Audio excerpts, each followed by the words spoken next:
I'm just going to read the scripture. We'll just stay standing for a moment. I'm Pastor Corey. If we haven't met, this is the lovely Pastor Erin in her beret. I'm a guy. There's only 4 colors that I know, and I don't know the color of that.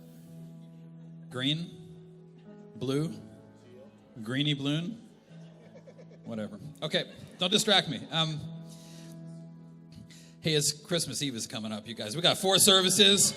Now, in the early service, I ninja starred these out and hit people, one of them right above the eye. And I'm like, hey, don't let this hit you in the eye. And then that happens. So I'm just going to do this. We're going to hand them to you after the service, but close your eyes, everybody. You guys, I want a ninja star, but I would only do that with Chad. Okay, here's some more. Oh, gosh. Okay. Trip and fall off stage. Okay. Anyways, 3, 4, 5, and 6 o'clock, we have Christmas Eve services. We just wanted to give you a taste of that, so when you invite your neighbors, there's just like this great energy in the room. It's going to be incredible. Now, housekeeping, first Wednesday is not July the 1st. January the 1st. It's not July 1st either. Was I wrong? Some people just argue just to argue. It's going to be January the 8th. January 2nd, if you're on the Dream Team Giving and Serving and you haven't got your invite yet, make sure that you stop into the box office. January 2nd is our Dream Team party at Apple Creek, where Pastor Aaron and I spoil you, and we're like, all the pizza you can eat and all the video games you can lose to Pastor Aaron at. That's just our way of just blessing the Dream Team. So I'm going to start today's sermon with the Apostle Paul talking to the Corinthians. And he says this, take a good look, friends. So look around the room. Take a good look, friends, at who you were when you got called into this life. Then he says, I don't see many of the best, the brightest, and the best. Now look around the room and be like, yeah, I feel that. I don't see many of the best and the brightest and the best among you. Not many influential. Not many from high society families. And he says, isn't it obvious that God deliberately chose men and women that the culture overlooks and exploits and abuses?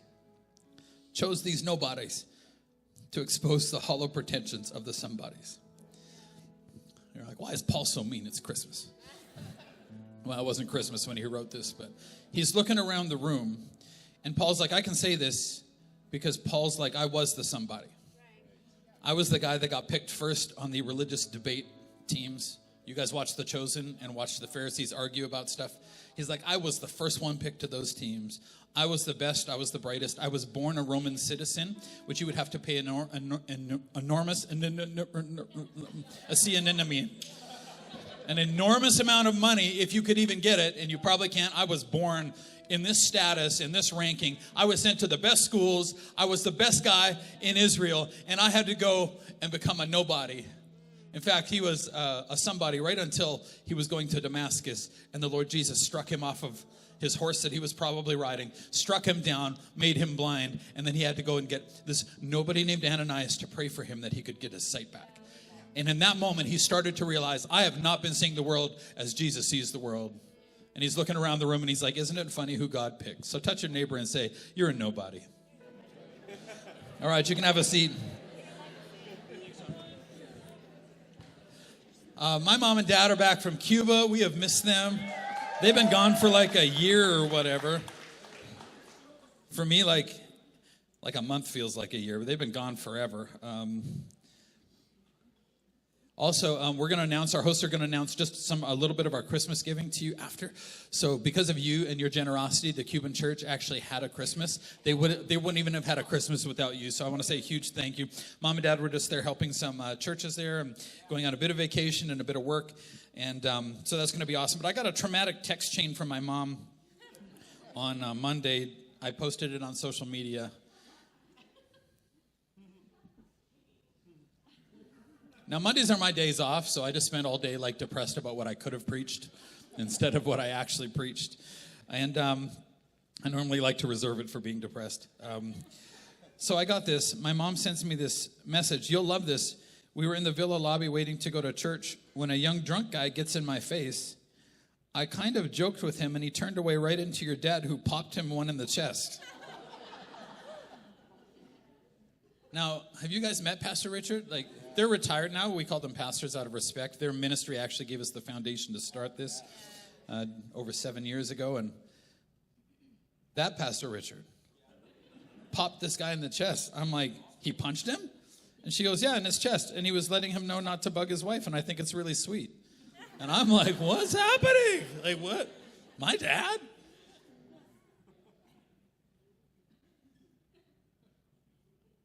I said, this is all very surprising. She said, really, why? I said, you think this is a normal conversation on a Monday morning? She goes, maybe not, but to put it in context, the guy crossed a line and your dad fired a shot across the bow. And all week long, I'm like, cross the line? I told Pastor Aaron, I just leaned over, I'm like, you got to find out what that means, but don't tell me. So anyways, I'm going to do what I do in awkward situations and bury myself in my sermon. Pray for me. I still don't know what that means, and I'm super alarmed by it. I just want to start this sermon with this quote that I think would be something to take home today. Trying to be a somebody backfires if the first shall be last. Now, if you didn't grow up in church, you might not know that Jesus said that. The last shall be first and the first shall be last. And everything in our lives that we're trying to do here is we are trying to be the first. We are trying to be somebody. But trying to be somebody backfires if Jesus was right, and in his kingdom, the first shall be last and the last shall be first. Did Jesus come to be the first? No. He came to be the last and to serve the rest of us. Now, trying to be a somebody I've just hurt everybody's feelings. Like, I've been spending my whole life trying to be a somebody. I know why we do that. We want to be the one that is seen walking into the room. But we are not understanding where significance comes from yet. But I think that the more that I experience life, it's the obscure and the unnoticed in the end that God seems to go with. And I don't know why that is. I'm trying to facilitate that happening. But it's hard for me because the people that I look and see are not necessarily the ones that God looks and sees and chooses. Now, the games in the playground didn't prepare us for the big game that we find ourselves in. So the big game is you coming to Christ, into his family, and helping the world around you. Like, that is the big game. But the games in the playground didn't really prepare us. I don't know if kids are allowed to play on playgrounds anymore. So I'm talking about the playground when I was a kid, when the earth still worked a little bit. And let me tell you how it worked when I was every recess and every lunchtime we would play baseball. So when nobody had any phones. You're like, how old are you? I'm like, I'm super old. We had no phones. Like, there was no video games to play. There was only arcades where you could go to. I'm just describing a world that you don't know. I'd say Google it, but maybe there was no pictures back then, black and white photos. If you wanted to call and talk to a girl, you called the house phone and talked to dad. You're like, who's this? This is Corey. Can I talk to, click,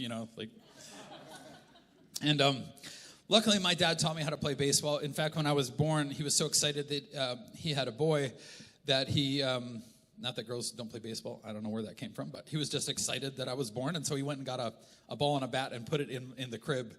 My mom said it just looked ridiculous because it was so huge compared to me. And but just like, hey, just to let you know, like, what we're going to be doing. I just want you to get your head around it, And in fact, so I learned to play when I was really young, fortunately. And so when I was really little, I had to get a health checkup by a health nurse. And so she took me to the hallway to test my hand-eye coordination. And so she gave me one of those big red bats. Does anybody remember those big red bats? That was like the self-esteem bat. Because you couldn't miss anything with that thing. It was like a tennis racket. Like, here you go, buddy. And then she gave me this giant red bat, and I'm like, okay. And she was standing like just a few feet away and was going to toss this ball, and my mom's like, whoa, whoa, whoa, whoa, whoa, whoa. Because I'm looking at my mom. I'm like, are we doing this? Like, this is awesome. And And she's like, you don't want to stand there? And she's like, well, he's little. How bad could it be? And my mom's like, I'm just warning you, like, it's not his first day, so. And I was doing the, hat backwards, point to the fences. I'm looking at my mom because I'm like, if I kill this nurse, that's going to be a problem. And my mom gave me permission. And this nurse tosses this ball in, and I just, boom, just pinballed that hallway. Got the check mark for hand-eye coordination. On that playground, I was never picked last because I could play baseball. And so there was always the alpha boys that would be and girls and boys would play, but the alpha boys would be the team captains back then. And so there was the alpha boy in my class. His name was Jason. He was my best friend. He had failed 2 or 3 times, and that's how that works. You got to repeat a couple of grades, but you get to be the team captain forever because you're older than everybody else. And so I was always picked first. If Jason got the toss, I was picked first. If Rodney, the other alpha male, got the toss, he would never pick me because he had his own number two, and he would always put your buddy who can play baseball on the. And so then you'd go through the lineup of getting picked. Now, for me, this is not a bad thing because I was always the first one picked, or maybe the second one picked. And so, and then we'd be playing at recess. Everything would be great until there's like a close call at first, at first. And then it was always like alpha males get in there and like, he was safe, he was out, you're an idiot. And because we went to a Christian school, we weren't allowed to punch each other. So eventually it would just erupt into this big argument. And then Jason would and it was like, not every recess, but most of them, he'd get mad, throw his glove on the ground, and stomp off the field, signifying the end of baseball. And so, as a good number 2, I would walk over, pick up his glove, and be like, hey, guys, we'll see you at lunchtime. I'd go off the field, take him his glove. But I was never picked last, so I didn't know what that felt like. There was a boy that was often picked last, and his name was Ken. And Ken lived with his aunt and his uncle. I don't know about it. I can't remember. It was so long ago. I can't really remember why he didn't live with his parents. I don't know if he was an orphan. I don't know what was going on in that home, but he lived with his aunt and his uncle on a remote farm, like way, way, way west of town. And Ken was one of those guys that grew up, didn't have a lot of friends, so we had our kind of like inner circle of friends that's easy to hang out with. And then you'd close your locker door and Ken would be there, And so he was always on the outside of that. And I remember watching him at school, and he would wear the same pair of pants every day. And it's easy for kids to make fun of that, I guess. And one day he told me, well, I only have one pair of pants. And I wake up early in the morning and I do chores on the farm, and then my aunt washes my pants, and that's what I wear to school. And we had grown up. We didn't have a lot because mom and dad left their careers, went to L.A. I've told those stories, but my parents always provided for me, and God, like, we had things. We were maybe without a lot of things, but we weren't like poor. And Ken was poor. And I remember going home and thinking to myself, I still feel bad about it. You know what I mean? Like, why don't I see him? I went home and got some of my pants that I didn't even notice that I was missing and that I would miss. And I brought them back, and I'm like, just try these on. And like, I just didn't even know, your world is pretty small if you grow up in any sort of privilege and friendship. And I remember he was often picked last, and I never really knew what that felt like. And, it's funny that people are attracted to some bodies. Nobody sees the nobody and is like, oh my goodness, that's so attractive. The funny thing, I think the Lord is showing me something that's going to change how you think about everything, I think. And that's this: don't ever mix up attraction with connection. That's why the divorce rate is so high, guys. Because dating, here's the trouble. Here's the trouble. In dating, then you spend all this time in marriage and all the hard work, and then you're trying to recreate, though, aren't you, the feeling you had when you were dating. But can I just suggest to you that wasn't connection. That was called attraction. Pastor Craig Rochelle says this, and the scriptures would back this up. It says, you might impress somebody with your strength, but you connect in your weakness. Meaning, connection happens in weakness. When you're dating, you are not who you really are. You are not 5-year-old you, which is 90% you. You are not like, I didn't get what I wanted. My steak's it's too hot, it's too cold. I don't like this. That lady's hat drives me crazy because it's a different color. You're not who you really are. You're not impatient. You don't write poetry. You're not nice. You're not who you really are. You're trying to impress somebody. It's attractive. You wear deodorant. You do your hair. And it makes us feel a certain way with all the chemicals and all your little magical favorite song and stuff like that. But ain't nobody got a favorite song cleaning up a diaper blow up at 2 a.m. You sing songs, but it's not your favorite song. It's not your song. Hello, darkness, my old friend. Have we as a human race completely misunderstood our very purpose, which is to connect? You're on this earth to connect with God and people. And we have somehow turned it into attraction and then wonder why we live lives that are unhappy and unfulfilled. I don't think that you understand that true connection only really comes after the failure,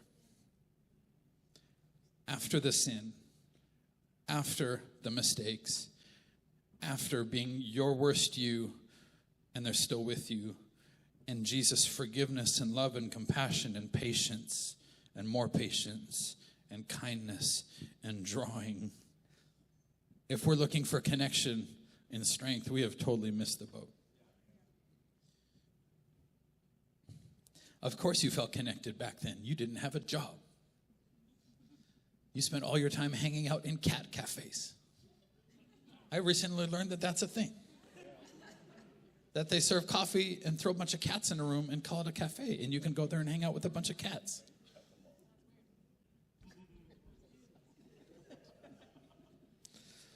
But the mom whose hair is a disaster because she's got 2 kids under 3 doesn't always look the best because her kids are tearing her hair out physically. Or the guy that's working a dirty job. We got some the venue boys that have been donating your time at the new building, like welding. But you want to talk about, thank you guys. You want to talk about a dirty job. Like they come down there and I'm like, they are not wearing a suit to work. There is no point. It is dirty. I used to come home from my trades job as an electrician and Pastor Ernie would be like, you smell like metal. Take a shower. I'm like, I don't even know what metal smells like, but that's what I would smell like, you know. And we feel unseen because we don't feel attractive and we don't feel strong and we're avoiding the very places that would actually maybe connect us because we don't understand it. Our false belief is that only the seen and noticed people can change the world.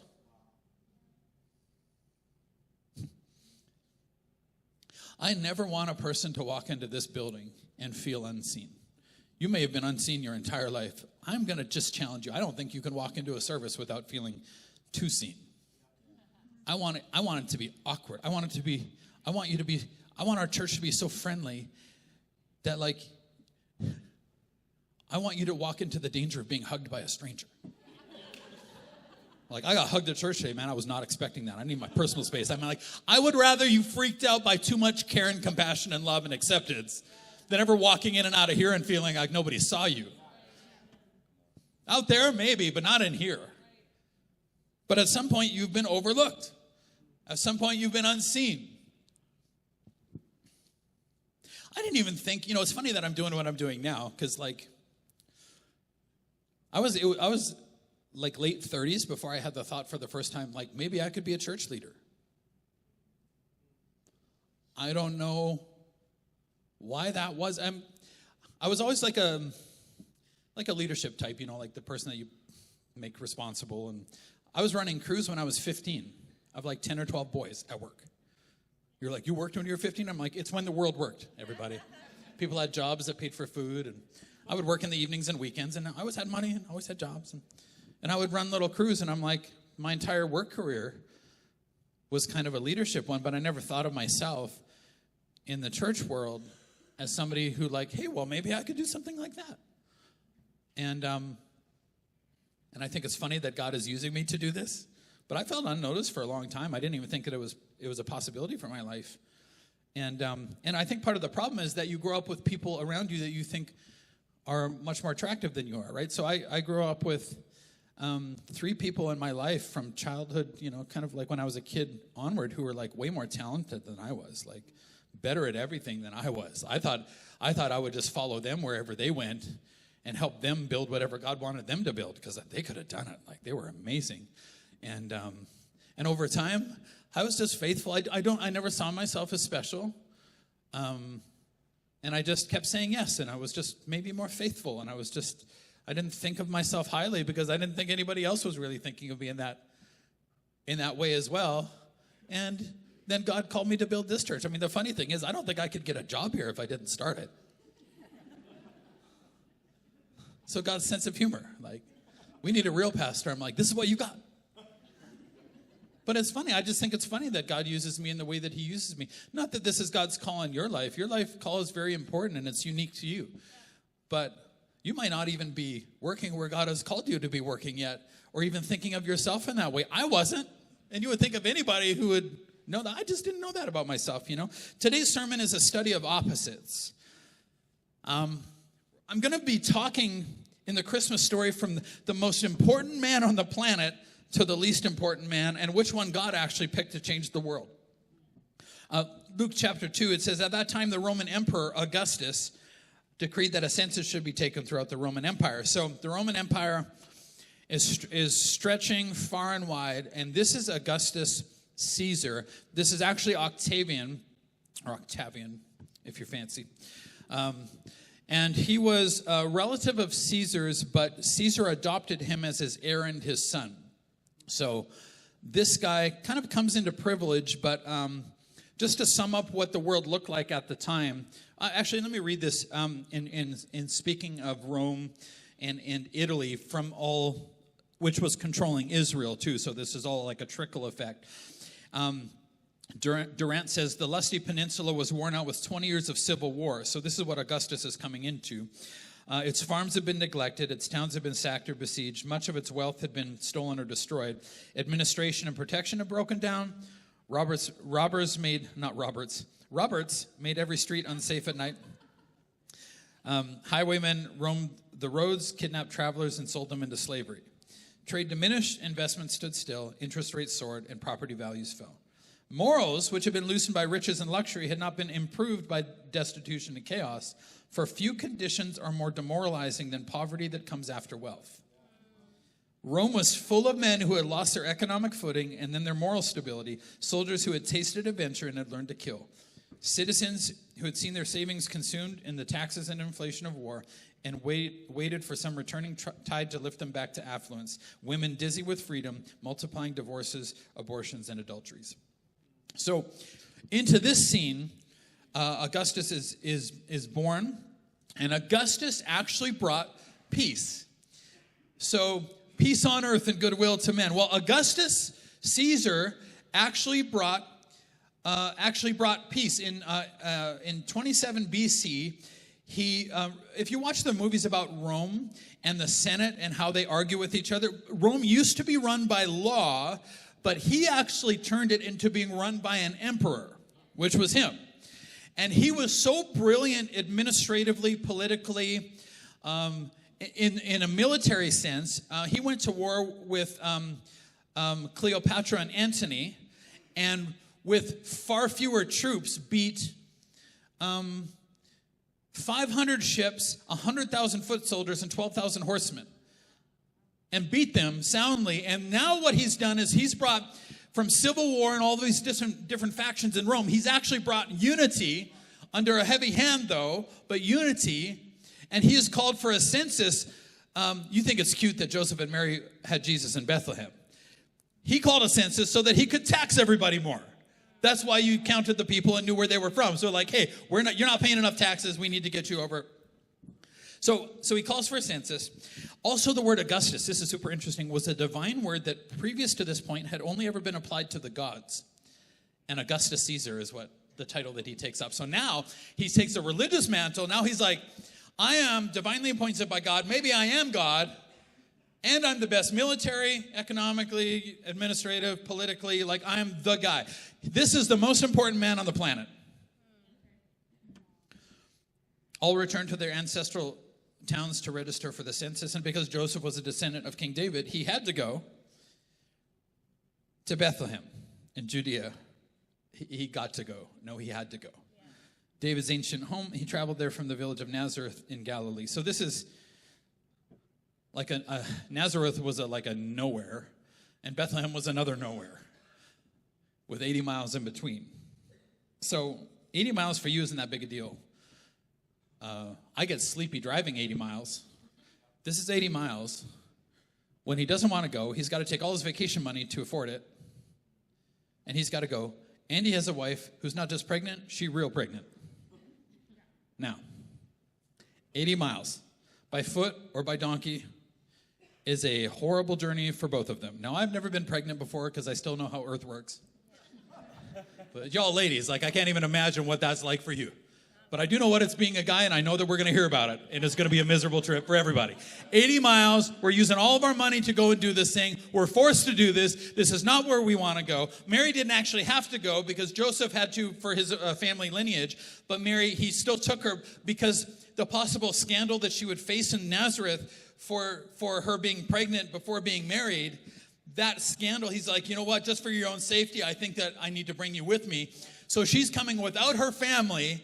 These are like the lowest of the low. They was poor. They have to go. They are struggling. And this is where they find themselves. He took Mary, to whom he was engaged, who was now expecting a child. And while they were there, the time came for her baby to be born. We see no mention of help. We don't think her family was with her, probably. It was a lonely birth and a lonely time for nobodies. She gave birth to her firstborn son. She wrapped him snugly in strips of cloth and laid him in a manger because there was no lodging available for them. Can I say this? Like, all respect, but Jesus was the greatest nobody. We just went from like the greatest somebody to the greatest nobody on the planet. The first verse, this is the guy.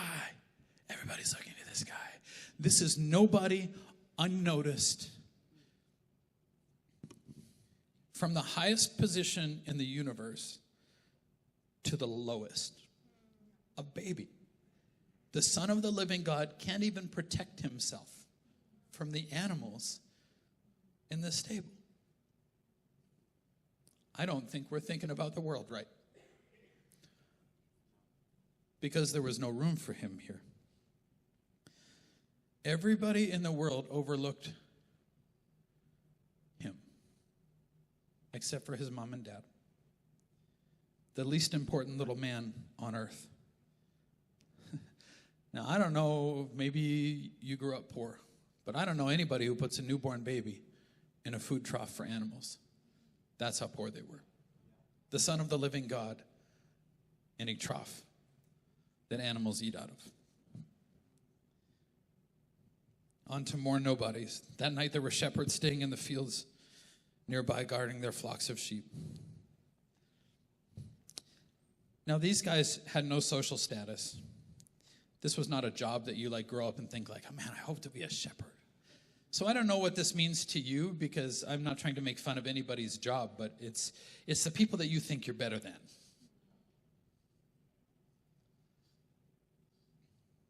The bank tellers. That normally gets a laugh. Banks drive me crazy. It's the people that you think you're better than. So I don't know what that is. Maybe the welders, you know. The dirty jobs, the concrete, you know. Like gas station pumpers. I don't know. Whoever you think you're better than. Politicians.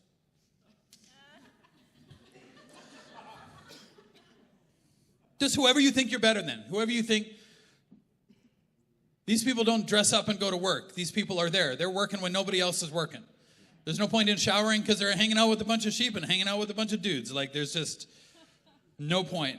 They are the low of the low. They are the people that everybody else is warm inside of a house except for them. They're out working. And shut up, Mr. Mayor. I just know that I saw you back there, so I couldn't resist myself. Suddenly, an angel of the Lord appeared among them, and the radiance of the Lord's glory surrounded them. They were terrified. But the angel reassured them. Don't be afraid, he said. I bring you good news that will bring great joy to all people. The Savior, yes, the Messiah, the Lord, has been born today in Bethlehem, the city of David, and you will recognize him by this sign. You will find a baby wrapped snugly in strips of cloth lying in a manger. When the angels had returned to heaven, the shepherds said to each other, let's go to Bethlehem. Just give me a sec, worship team. Let's go to Bethlehem. Let's see this thing that has happened, which the Lord has told us about. They hurried to the village and found Mary and Joseph, and there was the baby lying in a manger. So they are all alone right up until this point. And then a bunch of shepherds show up. So this is not the help that they needed or the help that they could have used. These people didn't come with anything. Right. I mean, the wise men came, but you think that they came that night. They didn't come that night. They came later. But they had nothing. Like, they came with nothing.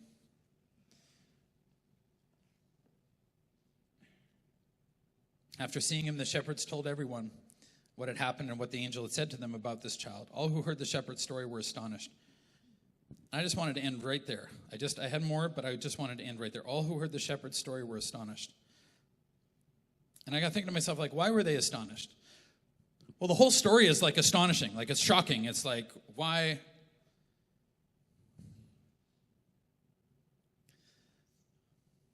I feel like I need to say this. You know, if you do ever become a somebody, you can feel like a nobody too, because then everybody wants to use you to get what they want. So there's still this place where it's like, I'm still overlooked. I've got all this weight and responsibility, and I'm getting used by people who wouldn't help me with the burden that I bear, but they want all the stuff that I've got, or they want my protection, or they want whatever that looks like. I don't know why I'm saying this, but dads, I feel like we can feel like that too. Like, I go to work every day, and mom's, just that overlooked thing.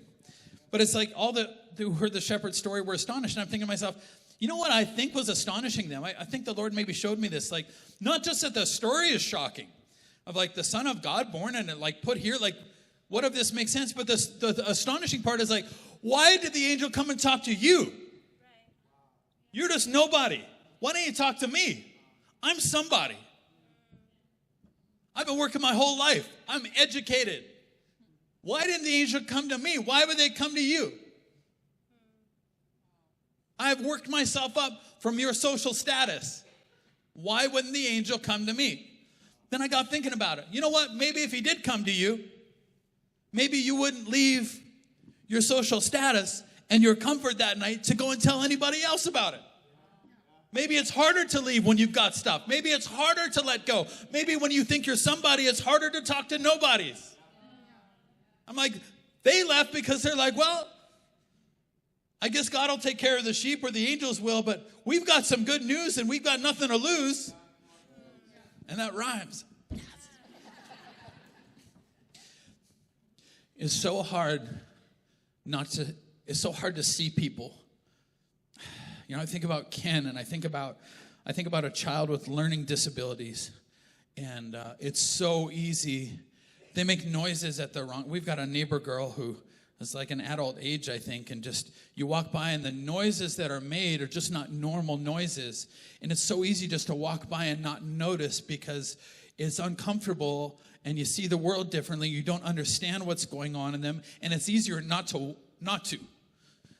Or you see that beautiful child that has developmental issues. But I'll tell you, there's maybe more of Jesus in them than in us sometimes, because they're so sweet and they're so real and they're so naive and beautiful. But it's difficult because we don't know how to think about them and don't know how to talk to them. And the single mom who's struggling, who lives in the apartment down the street, the immigrant who comes to Canada, who like had stuff, but because of corruption and violence had to go, and they land here, and those first 2 years are tough.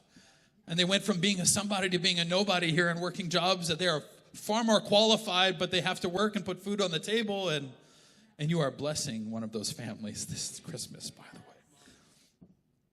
The girl who had the abortion because she saw no future for this child.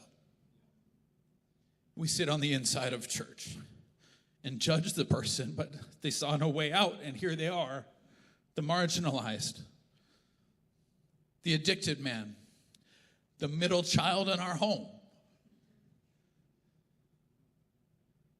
the quiet person. You know,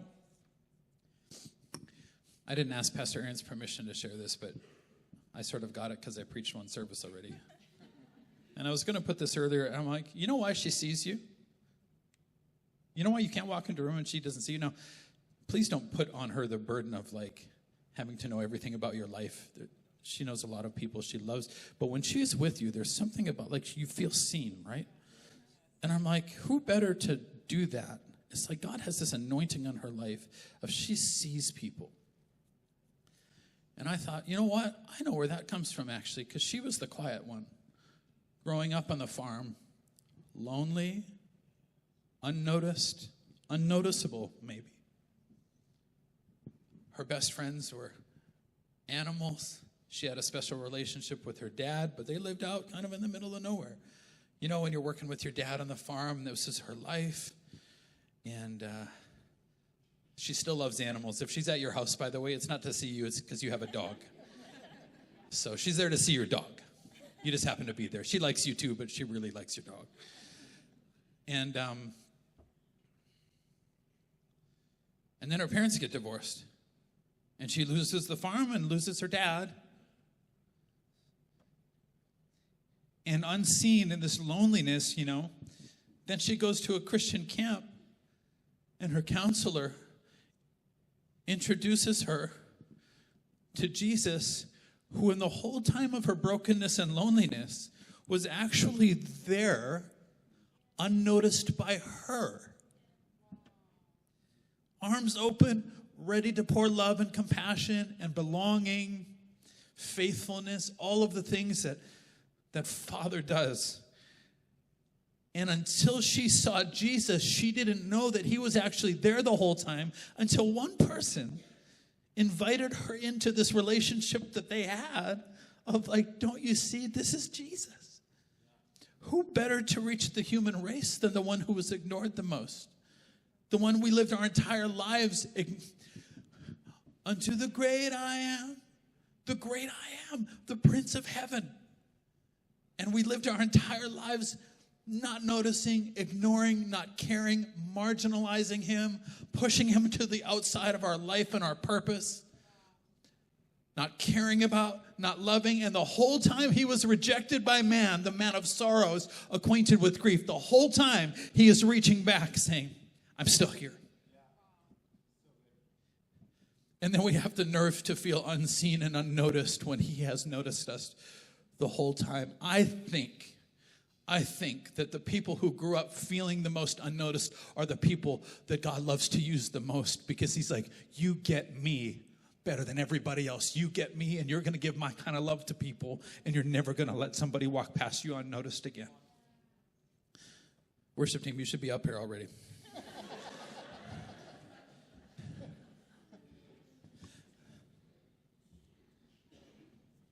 It's why we sing to him and we lift our hands to him and we worship the one who was the lowest and now is the highest. But he always was the highest. But our worship notices the Lord. And when we see him, then we know that we are seen, but we got to see him. You know, he sees you. I just want to let you know, just at the end of this sermon, he is reaching for you. He has been reaching for you your entire life. I just hope this Christmas time, I hope right now that you see him reaching you. I want you to give up the bitterness of feeling unseen. He understands that, but he's not bitter. He's not angry at you. He's not angry at anybody. He is loving. He's full of mercy, and he's full of forgiveness. Some of you, you're just like, how do I even start this journey with the Lord? I can show you, I can introduce you right now like her camp counselor did. And it just starts by praying this prayer with an open heart. Church, just say this after me. This might be you that needs to say this. Jesus, would you forgive me of my sins? Thank you for seeing me on a cross when you died to save me. Thank you that you were resurrected to new life. Thank you that you will resurrect my life. I give you the rest of my life. Thank you for welcoming me to your family. Amen. Our host will explain if that was you and you gave your life to Jesus, you're coming back to faith. Somebody needs to just come home today. We'll explain what to do in a moment. But we're going to sing a song that notices the one who was unnoticed for so long.